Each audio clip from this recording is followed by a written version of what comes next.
Hi dear, इस video में हम पढ़ेंगे वर्धमान और ह्रासमान फलन। देखिए, ये जो टॉपिक है वो अवकलज के अनुप्रयोग का दूसरा टॉपिक है। पहला टॉपिक क्या था? राशियों के परिवर्तन की दर अर्थात rate of change of quantities, और जो कि हम ये पिछले वीडियो में बता चुके हैं। आप वहाँ पे जाके देख सकते हैं, उसका लिंक डिस्क्रिप्शन में दिया गया है। और इस वीडियो लेक्चर में हम लोग सीखेंगे वर्धमान और ह्रासमान फलन। तो आइए स्टार्ट करते हैं और देखते हैं कि वर्धमान और ह्रासमान फलन है क्या। तो देखिए, जैसे कोई फंक्शन दिया गया है, कुछ फंक्शन पे विचार करेंगे। एक फंक्शन दिया गया है f(x) = x²। ठीक, ये एक फलन है जो कि आपको पिछली कक्षाओं में मिला होगा, क्लास 11 में मिला होगा, क्लास 10th में मिला होगा, और क्लास जो है इसी में मिला होगा, chapter number 5 continuity and differentiability में। तो ये फलन जो होता है, एक फलन में ले लिया f(x) = x²। इसका ग्राफ बनाते हैं। तो देखिए इसका ग्राफ कैसे बनेगा। इसका ग्राफ कुछ ऐसा बनेगा। ठीक, ये ग्राफ है किसका?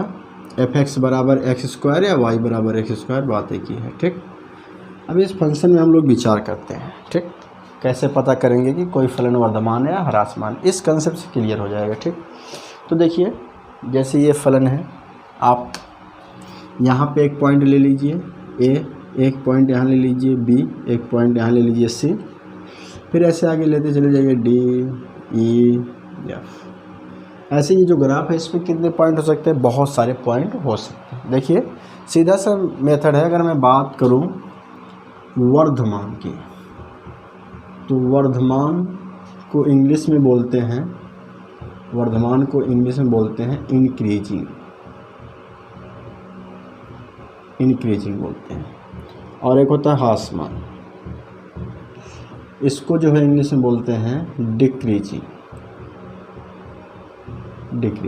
जैसे आप लोग जानते होंगे, इंक्रीज का मतलब होता है बढ़ना, इंक्रीज का मतलब होता है बढ़ना, और डिक्रीज का मतलब क्या होता है? घटना। ठीक, सीधा सा नाम से ही ये पता चल रहा है कि इंक्रीज का मतलब, जैसे कहते हैं नंबर, आप लोग पिछले कक्षा में पढ़े हो, 1 से लेकर 10 तक संख्याओं को इंक्रीजिंग ऑर्डर में लिखिए। इंक्रीजिंग मतलब बढ़ते क्रम में। पहले आप छोटा लिखते थे, फिर उससे बड़ा, फिर उससे बड़ा, ऐसे चला जाता था। और डिक्रीजिंग में क्या होता था?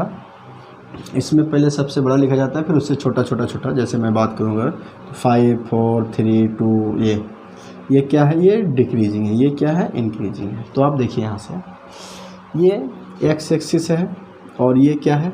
y एक्सिस है। ठीक, अब y एक्सिस है तो ये ऊंचाई। अब ये देखेंगे यहाँ पे बहुत ऊंचा है। ये पॉइंट यहाँ निकालेंगे तो बहुत ज़्यादा ऊंचा है। ठीक, और जैसे जैसे हम लोग नीचे आएंगे, आप देखेंगे कि ऊंचाई घट रही है।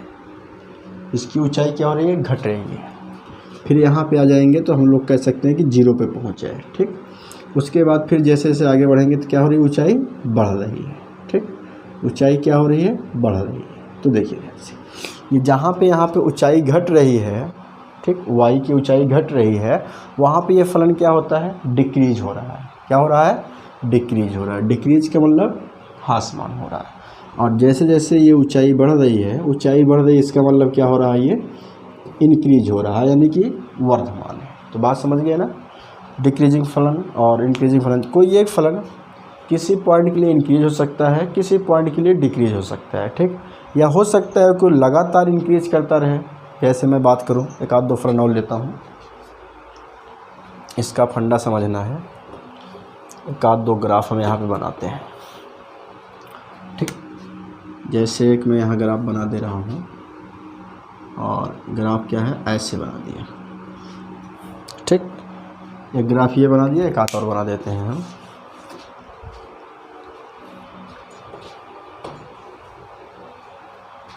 एक बनाते हैं ग्राफ यहाँ से, ये चलना स्टार्ट किया। ये देखिए, बढ़ ये भी रहा है और बढ़ ये भी रहा है, पर दोनों में थोड़ा सा डिफरेंट है। ये क्या है कि लगातार बढ़ रहा है, लेकिन ये क्या हुआ? पहले तेज़ी के साथ बढ़ा, फिर थोड़ा सा हल्का बढ़ा, फिर तेज़ी के साथ बढ़ा, फिर ये थोड़ा सा रुक गया। क्योंकि यहाँ पे ऊंचाई नहीं बदली है, फिर ये बढ़ गया। तो ये क्या है कि ये लगातार नहीं बढ़ रहा है, और ये क्या है कि लगातार बढ़ रहा है। तो जो फलन लगातार बढ़ता है उसको जो है जैसे ये लगातार नहीं बढ़ रहा है, ये लगातार बढ़ रहा है, ये लगातार बढ़ रहा है, जो लगातार बढ़ता है उसको बोलते हैं निरंतर। निरंतर का मतलब लगातार, जैसे कहते हैं निरंतर चलते रहो, मतलब लगातार चलते रहो बिना रुके हुए, ठीक। तो यहाँ पे निरंतर ये हो जाएगा आपका वर्धमान। निरंतर क्या हो जाएगा? वर्धमान फलन, ठीक। अब यहाँ पे क्या है, शुरू में बढ़ा, फिर थोड़ा सा नहीं रुका, फिर बढ़ा, फिर यहाँ पे रुक गया, क्योंकि ऊंचाई नहीं बढ़ रही है।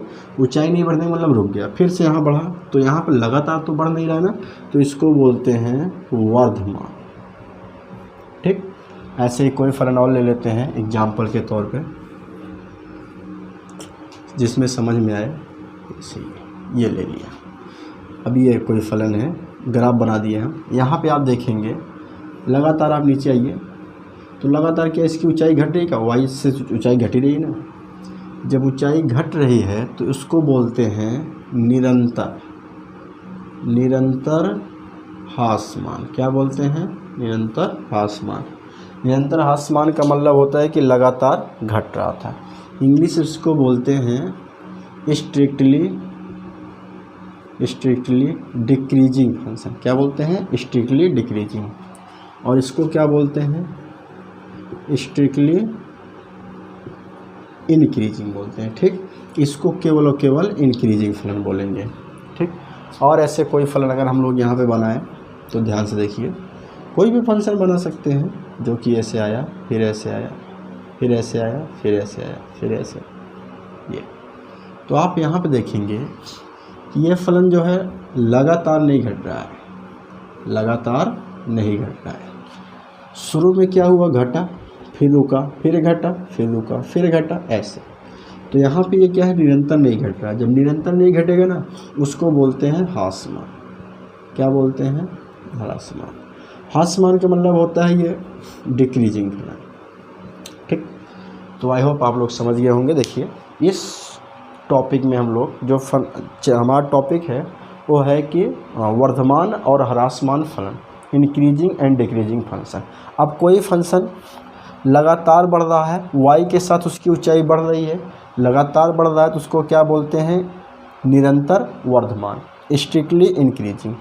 और कोई लगातार नहीं बढ़ रहा है, बढ़ा फिर रुका, फिर बढ़ा फिर, उसको क्या बोलेंगे? वर्धमान। वर्धमान मतलब इंक्रीजिंग फंक्शन।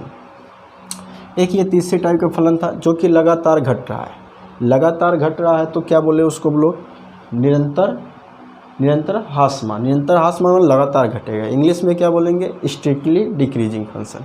और कोई घटा फिर रुका, घटा फिर, इस तरीके से बढ़ रहा है तो उसको क्या बोलेंगे? ह्रासमान, ठीक ना। तो यहाँ पे हम लोग 4 टॉपिक पढ़ेंगे, एक वर्धमान फलन, एक निरंतर वर्धमान फलन, एक ह्रासमान फलन और एक निरंतर ह्रासमान, ठीक। ये तो ग्राफ से था, आप देख कर के ग्राफ बता सकते हो कौन वर्धमान फलन है, कौन ह्रासमान फलन है, ठीक। लेकिन जैसे कोई क्वेश्चन दे दिया, कोई क्वेश्चन मीन जैसे मैं दे दिया, एक फलन दे दिया, मान लीजिए यहाँ पे f(x) बराबर दे दिया 2x + 3, ठीक। अब आपसे बोल रहा हूँ कि बताइए ये जो फलन दिया गया है ये वर्धमान है या ह्रासमान है? तो आप इसको ग्राफ बनाने लगोगे क्या? ग्राफ तो बनाओगे नहीं ना। तो इसके लिए आप क्या करोगे चेक करने के लिए? बहुत सिंपल है, बहुत सिंपल। देखिए आप उसको डिफरेंस करें, मतलब आप पढ़ क्या रहे हो? अवकलज के अनुप्रयोग, यानी कि जो अवकलज है उसका यूज क्या है, ठीक ना। तो कोई फलन वर्धमान है या ह्रासमान है, इसको पता करने के लिए हम लोग किसका यूज करेंगे? अवकलज का, ठीक ना। तो कोई जैसे ये फलन दे दिया है, अब इसको पता करना है कि ये वर्धमान है या ह्रासमान है, तो इसके लिए इसको क्या करोगे? अवकलज करोगे, यानी कि f' निकालोगे। f' में निकाल लिया तो यहाँ 2x कितना है? 2, इसका 0, यानी f' 2 आ गया। इसका मतलब है कि f' जो है वो 0 से बड़ा है। ये देखो 2 0 से बड़ा है ना। जब 0 से बड़ा होता है तो उसको बोलते हैं निरंतर वर्धमान फलन। क्या बोलते हैं? निरंतर वर्धमान फलन, ठीक। कोई ऐसा फलन दे दिया जैसे मान लीजिए f(x) बराबर -2x + 3, ठीक। ये कोई फलन है। अब बोलेगा बताइए जो दिया गया फलन है वर्धमान है या ह्रासमान है? तो क्या करोगे आप, इसको डिफ्रेंशिएट करोगे। डिफ्रेंशिएट करने का मतलब एफ डैश एक्स ज्ञात करोगे, तो एफ डैश एक्स निकालेंगे तो कितना आएगा -2। अब यहाँ पे आप देखिए कि एफ डैश एक्स जो है वो लेस देन क्या है, 0 है, 0 से छोटा है, यानी कि एफ डैश एक्स का मान 0 से छोटा है। इसको बोलेंगे निरंतर ह्रासमान फलन। ठीक, तो देखिए प्रत्येक फलन को आप ग्राफ नहीं बनाओगे, सबसे पहले क्या करोगे, उसको डिफ्रेंशिएट करोगे। अगर डिफ्रेंशिएट करने से उसका मान 0 से बड़ा आ जाता, 0 से बड़ा आ जाता तो क्या होता, निरंतर वर्धमान होता। अगर वो 0 से छोटा आ जाता तो निरंतर ह्रासमान होता। वर्धमान कहोगे कब होगा, वर्धमान तब होगा जब एफ डैश एक्स का मान 0 के बराबर या 0 से बड़ा है। 0 के बराबर या 0 से बड़ा होगा तो क्या होगा, वो वर्धमान फलन होगा। और ह्रासमान कब होगा, जब F dash X less or equal 0 हो जाए, F dash X less or equal 0 हो जाए तो उसको क्या बोलते हैं, उसको बोलते हैं ह्रासमान फलन। ठीक, तो ये वर्धमान और ह्रासमान फलन हो गया। ये इंट्रोडक्शन था, कब वर्धमान बोलेंगे कब ह्रासमान बोलेंगे। आइए कुछ हम लोग सवालों में अप्लाई करते हैं और उसको चेक करते हैं कि कैसे वर्धमान होगा और कैसे ह्रासमान होगा। बहुत आसान टॉपिक है, थोड़ा इस पे और समझ लीजिए। देखिए जैसे मान लीजिए यहाँ पे कितने टाइप्स के आपको क्वेश्चन मिलेंगे। फर्स्ट टाइप में जो क्वेश्चन मिलेगा, आपको कोई फलन दे देगा। ठीक, कोई फलन दे देगा, बोलेगा बताइए ये जो फलन है x belong to real number, मतलब कोई से भी रियल नंबर ले लीजिए, किसी भी रियल यानी वास्तविक संख्या के लिए वो फलन वर्धमान है या ह्रासमान है। जैसे एग्जाम्पल अगर हम लोग लेना चाहें तो कह देगा एफ एक्स बराबर कुछ भी दे सकता है 2x + 3 और यहाँ लिख देगा x बिलोंग टू आर में। बताइए ये फलन वर्धमान है या ह्रासमान है, निरंतर वर्धमान है या निरंतर ह्रासमान है। एक तो ये दे देगा, आपको फलन अकेले दे देगा और किस में पूछेगा, किसी वास्तविक संख्या में। जो कि अभी बताया ना, एक फलन कहीं पे वर्धमान हो सकता है तो कहीं पे ह्रासमान हो सकता है। ठीक, तो यहाँ पे किसी भी रियल नंबर पे ये बोल देगा। एक तो ये मिलेगा, फर्स्ट टाइप का क्वेश्चन हो गया। सेकेंड टाइप का क्वेश्चन क्या बोलेगा, आपको ध्यान से समझिए। सेकेंड टाइम में आपको बोलेगा कि भाई कोई अंतराल दे देगा, जैसे कुछ अंतराल दे देगा 1 का मान। ठीक, आपको फलन दे दिया और वो आपको अंतराल दे देगा, तो बोलेगा बताइए इस अंतराल में दिया गया फलन वर्धमान है या ह्रासमान है। तो ये दूसरे टाइप का क्वेश्चन हो गया। एक तीसरे टाइप का क्वेश्चन बनता है कि बोलेगा कोई फंक्शन दे देगा। ठीक, कोई फंक्शन आपको दे देगा और बोलेगा बताइए ये जो फलन है वो किस अंतराल में वर्धमान है या ह्रासमान है। तो मेरी बात समझिए, कुल मिला के 3 टाइप से क्वेश्चन बनता है। सबसे पहले आपको कोई फलन दे देगा और वो बोलेगा कि किसमें, किसी भी रियल नंबर पे बताइए कि ये जो फलन है वो वर्धमान है या ह्रासमान है। दूसरा क्या बोलेगा आपको, जैसे मान लीजिए दूसरा कोई आपको दे दिया अंतराल दे देगा, वो अंतराल दे देगा, वो पूछेगा बताइए कि इस अंतराल में ये जो दिया गया फलन है वो वर्धमान है या ह्रासमान है। ठीक, और तीसरे टाइप का क्वेश्चन आपसे क्या बोलेगा, तीसरे टाइम में आपको अंतराल ही दे देगा। ठीक, अंतराल दे देगा और चेक करना पड़ेगा वर्धमान या ह्रासमान है। ठीक, तो ये था कुछ। आइए कुछ क्वेश्चन लेते हैं, उसके बाद अप्लाई करते हैं क्वेश्चन में कैसे लगेगा ये मेथड।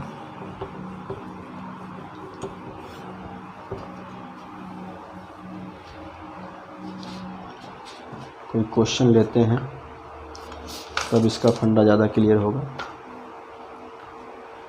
ठीक, एक क्वेश्चन यहाँ दिया गया है। क्वेश्चन क्या है, कह रहा दिखाइए कि प्रदत्त फलन, क्वेश्चन है दिखाइए कि प्रदत्त फलन, प्रदत्त वाला जो दिया गया है, दिखाइए कि प्रदत्त फलन एफ एक्स बराबर 7x - 3 कॉमा आर पर एक वर्धमान फलन है, कॉमा आर पर एक वर्धमान फलन है, वर्धमान फलन। ठीक, तो देखिए यहाँ पे ये क्वेश्चन दिया है। अब आपको केवल फंक्शन दे दिया और किस पे पूछा है, किसी भी रियल नंबर पे बताइए कि वर्धमान है या ह्रासमान है। तो देखो इसको सॉल्व करने के दो मेथड हैं। फर्स्ट मेथड आपका क्या है, पहले उसको देखते हैं। देखो ध्यान से, पहले समझो मेरी बात, ध्यान से समझना है। जैसे मान लीजिए अभी बताया मैंने आपको 3 ग्राफ में बताया, पहले समझो। 3 ग्राफ में एक तो ऐसे ग्राफ रहेगा, एक तो ऐसे रहेगा, एक तीसरी टाइप ग्राफ आएगा जो कि आपको ऐसे रहेगा। अब देखिए यहाँ पे क्या है, लगातार घट रहा है, लगातार घट रहा है तो निरंतर ह्रासमान फलन है। यहाँ पे क्या है, लगातार बढ़ रहा है, लगातार बढ़ रहा है तो निरंतर वर्धमान है। ठीक। अब यहाँ पे क्या है कि ऊंचाई मतलब वाई ना तो बढ़ रहा है ना तो घट रहा है। ऊंचाई मीन्स वाई, वाई ना तो बढ़ रहा है ना तो घट रहा है। इस कंडीशन में ना तो वर्धमान फलन होता है और ना ही ह्रासमान होता है। ठीक। इसकी कंडीशन क्या होती है, इसकी कंडीशन होती है एफ डैश एक्स बराबर 0। इसकी कंडीशन क्या होती है, F dash X greater than 0। इसकी कंडीशन क्या होती है, F dash X less than 0। ठीक है, 3 कंडीशन बनता है। यहाँ पे क्या होगा, जब एफ डैश एक्स का मान 0 से छोटा आएगा तो निरंतर ह्रासमान फलन होगा। एफ डैश एक्स जब 0 से बड़ा होगा तो निरंतर वर्धमान फलन होगा। एफ डैश एक्स बराबर जब 0 हो जाएगा तो ये क्या होगा, ना तो वर्धमान होगा और ना ही ह्रासमान होगा। ठीक। तो यहाँ पे ये फलन दे दिया है कि दिखाइए कि प्रदत्त फलन एफ एक्स बराबर 7x-3 आर पर एक वर्धमान फलन है। ठीक। चलिए चेक करते हैं इसको। अब समझिए क्या समझना है। पहला आपको कोई सा 2 रियल नंबर ले लेना है। वो रियल नंबर क्या होने चाहिए, x1 लेस देन x2। यदि इतना है, ध्यान दीजिए, इतना रखते हैं और f(x1) लेस देन आ जाए f(x2), समझो x1 लेस देन x2 रखिए और वहाँ पे f(x1) लेस देन f(x2) आ जाए, मतलब जैसा रख रहे हैं वैसा ही आ जाए, तो यहाँ पे ये क्या होता है, वर्धमान होता है। ठीक। दूसरा कंडीशन क्या है, x1 लेस देन x2 रखिए, x1 लेस देन x2 रखिए और आपको क्या प्राप्त हो जाए, f(x1) ग्रेटर देन f(x2). उल्टा हो जा रहा है ना, देखो यहाँ x1 छोटा था तो f(x1) बढ़ा गया। यहाँ पे क्या होगा, वो इस कंडीशन में ह्रासमान फलन होगा। एक थर्ड भी होता है, थर्ड नंबर में क्या दिया गया है, हाँ कोई फलन दिया है f(x) बराबर 0 हो। ठीक। क्या आ जाए, f(x) बराबर 0 आ जाए, तो यहाँ पे ना तो वर्धमान होगा और ना ही ह्रासमान। ठीक। तो ये एक मेथड है, इससे भी लगाएंगे और डिफ्रेंशिएट करके भी लगाएंगे। जैसे यही प्रश्न है, इस मेथड से लगाते हैं तो देखिए क्या है। ठीक। x1 लेस देन x2 यहाँ ले लिया, चूँकि x1 लेस देन x2 मान लिया, मानने में क्या जाता है भाई, यहाँ पे लिख दो माना x1 लेस देन x2। ठीक। अब क्या है, x1 छोटा है किससे, x2 से, तो बताओ 7x1 भी छोटा रहेगा किससे, 7x2 से। कहेगा सेम एक ही नंबर से गुणा कर रहे हो। देखो मेरी बात समझो, x1 छोटा है किससे, x2 से, जाहिर सी बात है 7x1 भी छोटा रहेगा किससे, 7x2 से। अगर हम लोग दोनों में -3 घटा दें, दोनों में -3 दोनों में -3 घटाना है तो 7x1 -3 छोटा ही रहेगा 7x2 -3, क्योंकि जो भी कर रहे हैं दोनों में कर रहे हैं तो कोई फ़र्क ही नहीं पड़ेगा। अब ये किसके बराबर आएगा, x1 के, तो यहाँ से आ गया f(x1) लेस देन f(x2). तो बताओ ये जो फलन है वो निरंतर वर्धमान है या ह्रासमान है, आप देखेंगे कि एक वर्धमान फलन है। ठीक। ये तो फर्स्ट मेथड हो गया। इसका सेकंड मेथड क्या है, सेकंड मेथड ये है कि f(x) बराबर तो दिए है, f(x) बराबर कितना दिया है, 7x-3। आप इसको क्या करेंगे, f डैश x निकालिए, मतलब इसको डिफ्रेंशिएट करेंगे तो कितना आएगा, 7। अब यहाँ पे f डैश x का मान क्या है, 7 मतलब 0 से बड़ा है। एफ डैश एक्स का मान 0 से बड़ा है, इसका मतलब है कि x बिलोंग टू R में जो फलन है वो क्या है, निरंतर, क्या है, निरंतर वर्धमान फलन या वर्धमान बहुपद है, ठीक ना। तो ये हो गया, दोनों मेथड्स में बता दिए इस क्वेश्चन को, आप नोट कर लीजिए, एग्जाम्पल नंबर फर्स्ट एनसीईआरटी का। इसके बाद आगे बढ़ते हैं।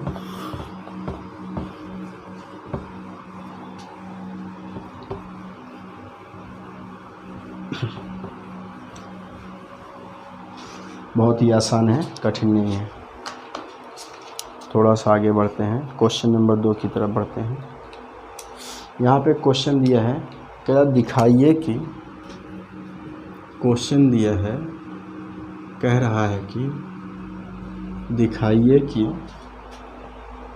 प्रदत्त फलन,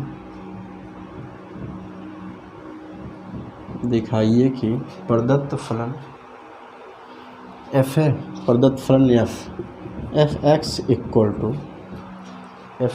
to X cube minus 3x square X cube minus 3x square plus 4x X belong to R पर वर्धमान फलन है। क्या है, आर पर वर्धमान फलन है, ठीक। तो बहुत सिंपल तरीका है, देखिए कैसे होगा। ये एफ एक्स दे दिया है, अभी मैं आपको बताया, F dash X greater than 0 तो क्या हो जाएगा, ये वर्धमान, ठीक। F dash X less than 0 तो क्या हो जाएगा, हास्यमान। एफ डैश एक्स बराबर क्या आ जाए 0, तो ना तो वर्धमान ना तो हास्यमान, ठीक। 3 कंडीशन है यहाँ पे डायरेक्ट लगाने का। वो तो लॉन्ग मेथड था, इसके पहले जो लगाया मैं, दोनों मेथड उसमें लगाया था।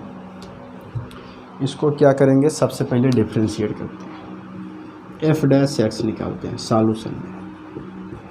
एफ डैश एक्स बराबर घात को पहले लाओ, उसमें से घटाओ, 3x स्क्वायर हो गया, फिर माइनस 3 दूनी 6x, फिर प्लस 4, बाकी कुछ नहीं है ना। अब क्या करते हैं, ध्यान समझना, ये जो है एफ डैश एक्स निकाल लिया। अब ऐसे तो पता नहीं चलेगा कि वर्धमान है हास्यमान है ना, इसको थोड़ा सा सरलीकरण करते हैं हम लोग। इसको लिखेंगे 3x square minus 6x plus 3 plus 1, ऐसा लिख सकते हैं। ऐसा क्यों लिख रहा हूँ, या तो एक काम करो, सही है, अब यहाँ से लेकर के यहाँ तक, यहाँ से लेकर के यहाँ तक कुछ कॉमन है। क्या कॉमन है, 3 कॉमन ले लीजिए तो क्या बचेगा, x square minus 2x plus 1, उसके बाद प्लस, ठीक। तो ये हो गया 3, ये फार्मूला है किसका है, x माइनस 1 का होल स्क्वायर का। उसके बाद क्या बचा, प्लस 1। अब देखिए, ये वर्धमान फलन है या ह्रासमान है, ये डिसाइड कौन करेगा ये डिसाइड करेगा आपका F dash x. F dash x अगर 0 से बड़ा होगा तो क्या होगा, ये निरंतर वर्धमान या वर्धमान फलन। F dash X less or equal 0 होगा तो क्या होगा, ये ह्रासमान फलन, ठीक। अब देखिए, ये चीज़ क्या कभी माइनस में आएगी, कभी नहीं आ सकती माइनस में। ये कभी माइनस में आएगा क्योंकि ऑलरेडी प्लस में है, ये कभी माइनस में आएगा, नहीं आएगा। तो ओवरऑल फलन ये क्या है, यहाँ आप लिख सकते हैं, चूँकि x minus 1 whole square greater than 0, इसलिए F dash X greater than 0, अतः फलन क्या है, निरंतर क्या है, वर्धमान है, निरंतर वर्धमान है। ये सब रियल नंबर के लिए है, क्योंकि रियल नंबर के लिए बताया था, इसको नोट कर लीजिए। ये तो किसी रियल नंबर में दिखाया है, वर्धमान है या ह्रासमान है, इसको लिख लो। आगे बढ़ते हैं।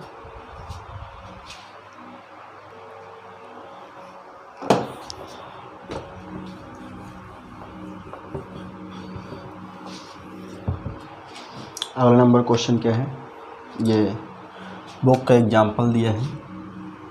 उदाहरण नंबर कौन सा है, 9। क्या है उदाहरण,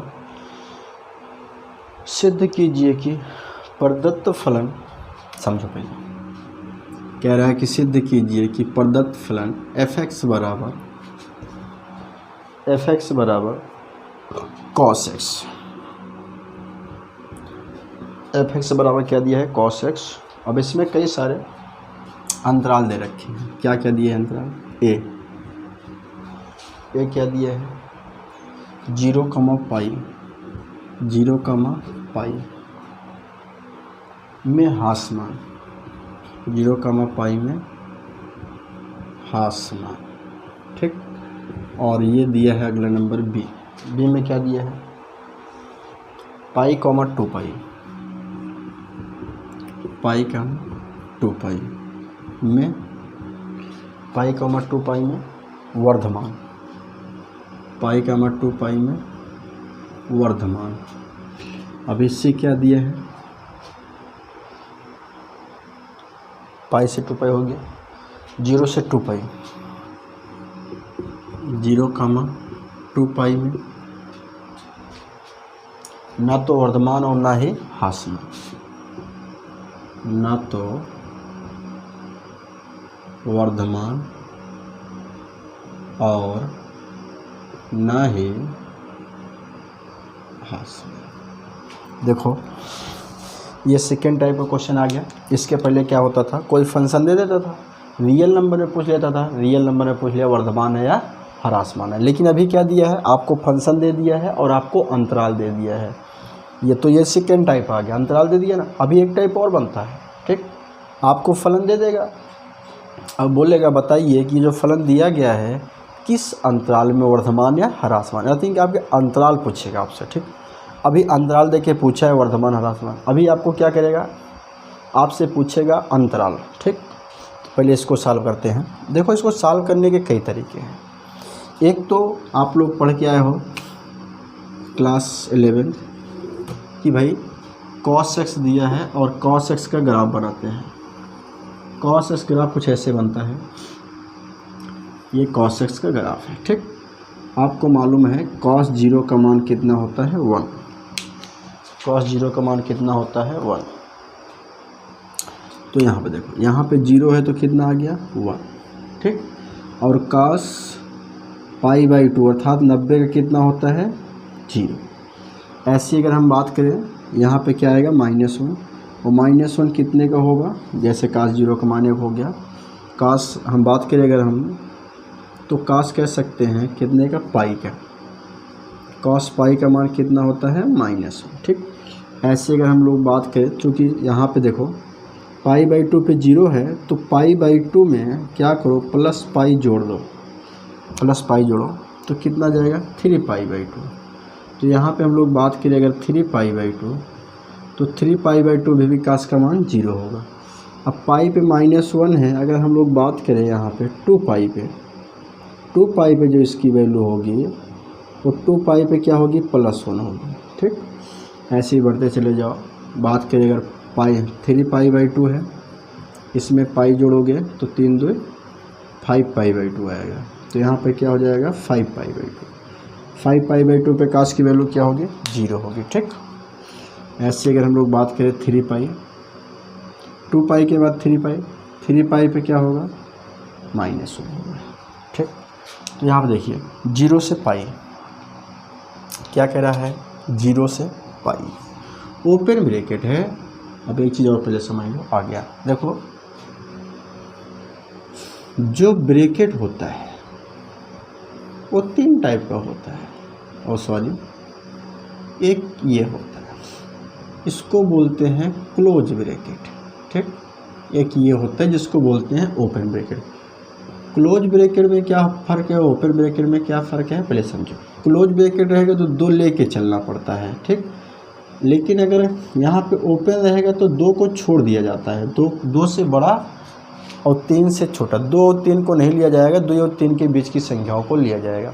लेकिन वही क्लोज ब्रैकेट पे क्या होता है, 2 भी लिया जाता है, 3 भी लिया जाता है, और 2 और 3 के बीच के भी लिया जाता है। तो देखो 0 से पाई, ये 0 हो गया, ये पाई हो गया। आप देखेंगे 0 से पाई जो y का मान है वो लगातार घट रहा है, यानी y के साथ इसकी ऊंचाई क्या हो रही है, लगातार घट रही है। जब y लगातार घट रहा है तो बताओ ये क्या है, निरंतर क्या है, ह्रासमान है।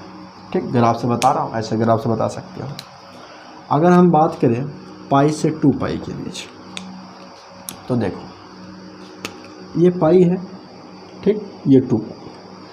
अब पाई से 2 पाई के बीच देखेंगे तो लगातार y बढ़ रहा है, यानी y के साथ इसकी ऊंचाई बढ़ रही है, लगातार ऊंचाई बढ़ रही है।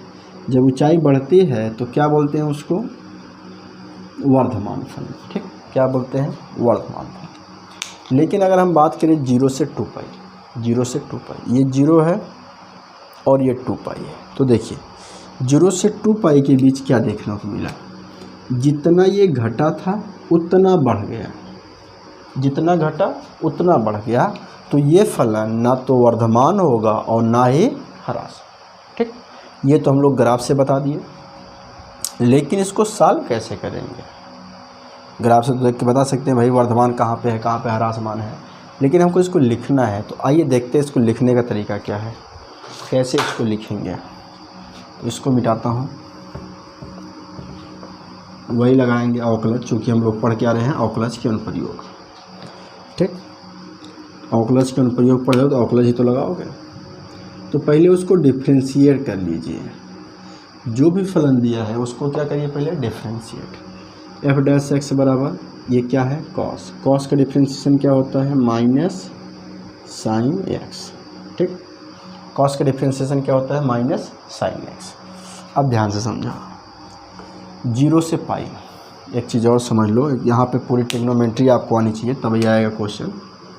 देखो ये निर्देशांक है, यहाँ 0 होता है, इस लाइन पे π/2 होता है, इस लाइन पे पाई होता है, और इस लाइन पे 3π/2 270 होता है। 270 के रेडियन में लोगे तो π/180, 0 से 0 कट गया, ये काटो, 9 से काटो, 9 3 27, 9 2 18, तो 2π/3 आएगा। वैसे यहाँ पे क्या आएगा, 2 पाई, ठीक, ये हो गया।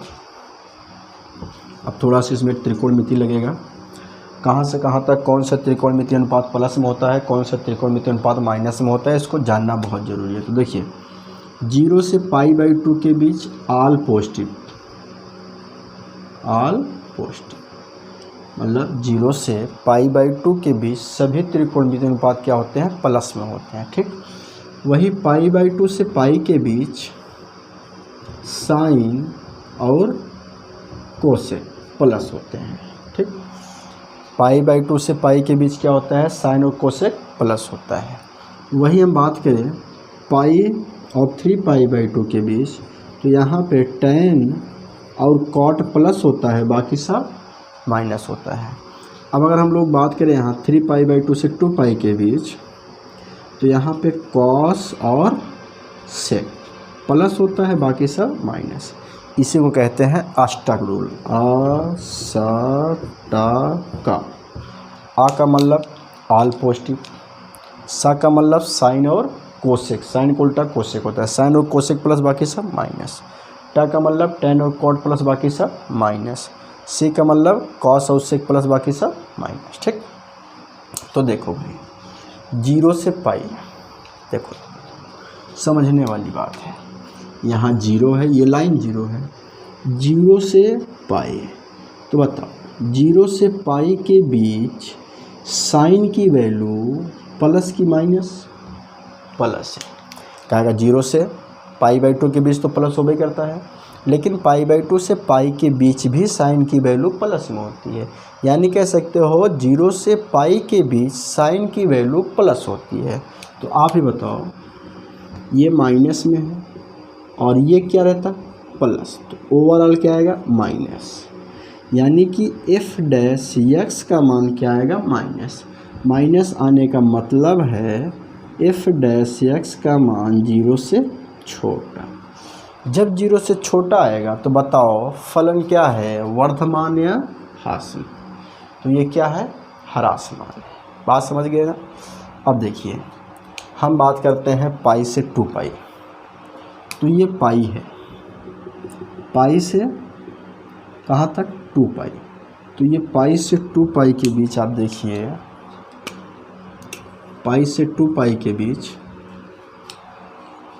पाई से 2 पाई के बीच क्या, साइन प्लस की माइनस, माइनस काहे का, पाई माने ये तीसरा है चतुर्थांश, तीसरे में टेन और कॉट प्लस बाकी सब माइनस, ये चौथा है और चौथे में कॉस और सेक प्लस बाकी सब माइनस। तो इन दोनों में साइन क्या होता है, माइनस होता है। जब साइन माइनस होता है तो ये भी माइनस है, ये भी माइनस आएगा, वो माइनस माइनस मिलके प्लस। जब प्लस हो जाएंगे तो एफ डैश एक्स क्या हो जाएगा, 0 से बड़ा। तो बताइए पाई से 2 पाई के बीच क्या है फलन, निरंतर वर्धमान फलन है। अब बात करते हैं 0 से 2 पाई। तो देखिए 0 से 2 पाई, 0 से 2 पाई के बीच अगर हम लोग यहाँ बांटे इसको तो दो भाग में बढ़ जाएगा। एक तो 0 से पाई बटेगा जहाँ पे ये क्या है, माइनस है, और दूसरा पाई से 2 पाई बटेगा जहाँ पे ये क्या है, प्लस है। तो जितना वर्धमान है यानी जितना प्लस है उतना माइनस है। तो ये फलन ना तो वर्धमान है और ना ही ह्रासमान है। ठीक, तो इसको आप समझ गए होंगे। अब देखिए इसको सॉल्व कैसे करेंगे, लिखेंगे कैसे, उसको हम समझते हैं। यही मेन चतुर्थांश का खेला था, ये हो गया। ठीक ना, यहाँ पे लिख लो, चूँकि साइन एक्स ग्रेटर देन 0, कहाँ ग्रेटर देन 0, एक्स जब रहेगा कहाँ से कहाँ तक, 0 से पाई, 0 से पाई, तब साइन की वैल्यू क्या, प्लस, इसलिए एफ डैश एक्स का मान ग्रेटर देन 0। फलन क्या है, तो लिख लो, अतः 0 से पाई में फलन क्या रहेगा, चूँकि 0 से बड़ा है ना, तो क्या होगा, वर्धमान है। तो लिख लो, उल्टा कर दिया क्या, ना ना ना ना ना, F dash X less than 0, less than 0, less than 0। तो यहाँ पे क्या हो जाएगा, ह्रासमान। ठीक, इसको लिख लो, नंबर 1 हो गया। ए नंबर में सॉल्व कर लिया। ठीक, ए नंबर हो गया। अब बी नंबर सॉल्व करते हैं, इसको मिटाते हैं। बी नंबर में क्या है, पाई से 2 पाई। तो ध्यान से समझो, पाई से 2 पाई, तो यहाँ लिखो, चूँकि पाई का मान 2 पाई में फलन कुछ नहीं, पाई से 2 पाई के बीच क्या होता है, साइन एक्स लेस देन 0। ठीक, जब एक्स कहाँ पर रहेगा, पाई से 2 पाई, पाई से 2 पाई के बीच क्या होगा, ये लेस देन 0, इसलिए यहाँ लिख दो, चूँकि, इसलिए एफ डैश एक्स, चूँकि ये भी छोटा, ये भी माइनस माइनस में प्लस हो गया, ग्रेटर देन 0। तो लिख दो, अतः फलन कहाँ से, पाई से 2 पाई में क्या होगा, वर्धमान। लिख लो। तो यहाँ से देखो, चाहे उसको समीकरण बना लो, समीकरण यहाँ लिख दो, तीसरा नंबर, सी नंबर। ठीक, सी नंबर में क्या लिखोगे, 0 का मान पाई में फलन क्या है, ह्रासमान। ठीक, तथा पाई से 2 पाई में क्या है, वर्धमान। ठीक ना, इसलिए किसमें, 0 से 2 पाई में फलन ना तो वर्धमान है और ना ही ह्रासमान है। ठीक, ये उदाहरण नंबर 9 था, इसको लिख लीजिए। आगे बढ़ते हैं 10 नंबर में। बहुत सिंपल है, थोड़ा समझना है बस।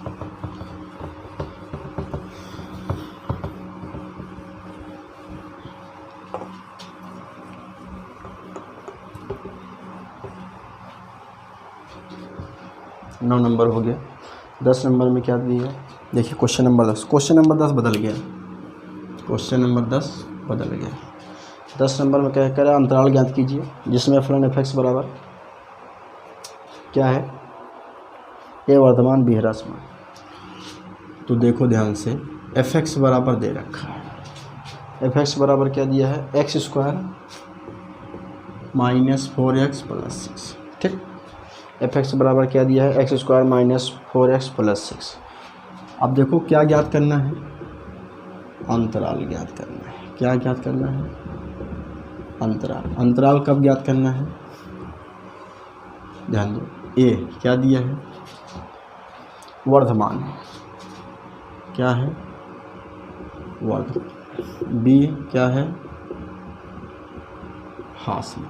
ठीक, देखो भाई बहुत सिंपल है, यहाँ समझना है इसको। ये टाइप बदल गया, टाइप नंबर 3 आ गया। ये आपका टाइप नंबर 3 है। फर्स्ट नंबर में क्या था, एक्स बिलोंग टू रियल में वर्धमान या हरास मान थे। सेकेंड नंबर में क्या था, सेकेंड नंबर में आपको जो है अंतराल दिया होता था, आपको चेक करना था उस अंतराल में वर्धमान या हरास मान है। थर्ड नंबर क्या दिया है, अंतराल ज्ञात करना है। ठीक, थर्ड नंबर में अंतराल ज्ञात करना है। तो इसको सॉल्व करते हैं। सॉल्व करने के लिए सबसे पहले आपको क्या करना पड़ेगा, इसको डिफ्रेंशिएशन करना पड़ेगा। तो एफ एक्स को एफ डैश एक्स लिखेंगे। एफ डैश एक्स बराबर घात को पहले लाओ, उसमें से 1 घटाओ। ठीक, 2x माइनस 4 हो जाएगा, इतना लिख लिए।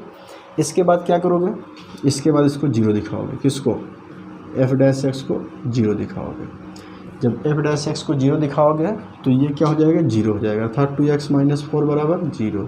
तो 2x बराबर 4, तो x बराबर 2 कट गया। ठीक, तो यहाँ पे क्या करिए, नंबर लाइन बनाइए, संख्या रेखा बनाइए, और संख्या रेखा में कहीं पे लिखिए 2, क्योंकि x की वैल्यू कितनी आई है, 2 आई है। अब देखो भाई 2 लिख दिया ना, ये लेफ़्ट साइड है। लेफ़्ट साइड में कहाँ तक जाएगा, माइनस इन्फाइनाइट तक। ये राइट साइड, राइट साइड में कहाँ तक जाएगा, प्लस इन्फाइनाइट तक जाएगा। अब देखिए ध्यान से, ध्यान से देखना है, ध्यान से देखना है। x बराबर 2 आया तो लिख दिया। इफ डैश x बराबर, हम निकाले क्या है, 2x माइनस। ठीक, अब देखो वर्धमान कब आएगा, जब F dash X greater than 0 हो। ठीक, अब समझना है, अगर x का मान 2 से छोटा रखोगे, 2 से छोटा रखोगे तो बताओ ओवरऑल वैल्यू क्या आएगी, माइनस की प्लस। अब ध्यान से समझना है, अगर आप x बराबर 2 ले लेते हो तो 4 माइनस 4 बराबर 0, अर्थात प्लस में आ जाएगी।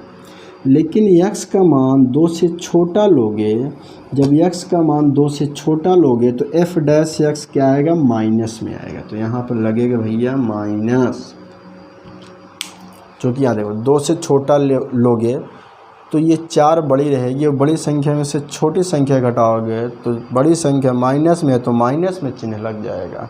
तो यहाँ पे क्या आएगा, ओवरऑल वैल्यू माइनस में आएगी। ठीक, अगर यहाँ पे 2 नहीं लेना है, यहाँ पे 2 नहीं लेना है, x का मान 2 से बड़ा लेना है।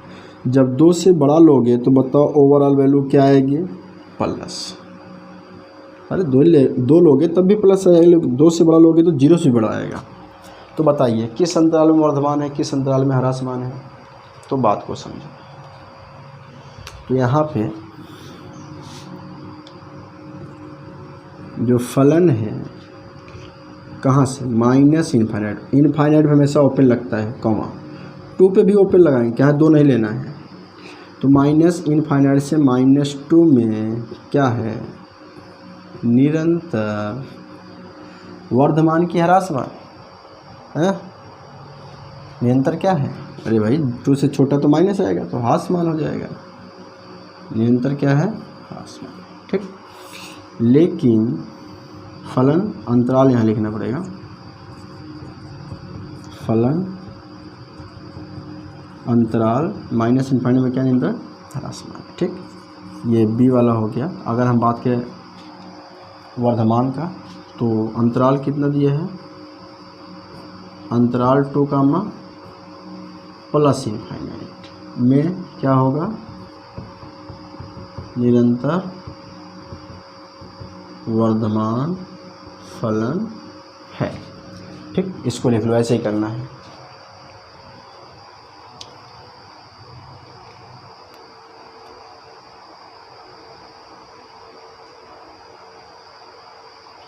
टू का इन्फाइनाइट में क्या है, वर्धमान है, लिख लो इसको। अंतराल ज्ञात करना था ये। इसके बाद आते हैं अगला नंबर,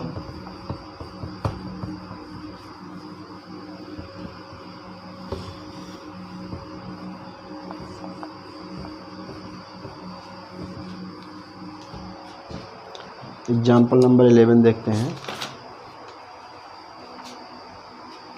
11 नंबर क्या है? उदाहरण नंबर 11, वे अंतराल ज्ञात कीजिए जिनमें फलन एफ बराबर इतना वर्तमान ह्रासमान है। ठीक, एफ एक्स बराबर दे रखा है, कितना दिया? एफ एक्स बराबर 4x³ minus 6x²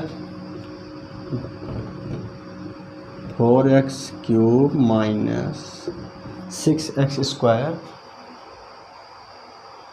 minus 72x plus 30। देखो पहले समझो, इसमें क्या दिया है? कह रहा है कि अंतराल ज्ञात करिए जिसमें ये फलन क्या है? वर्धमान है और ह्रासमान है। यानी उस अंतराल को ज्ञात करना है जिस अंतराल में दिया गया फलन क्या है? वर्धमान है और ह्रासमान है। ठीक, तो देखिए अंतराल जब भी आपको ज्ञात करना है, सबसे पहले क्या करोगे? डिफ्रेंशिएशन करोगे। डिफ्रेंशिएशन करने के बाद क्या करोगे? उसको जीरो के बराबर दिखाओगे।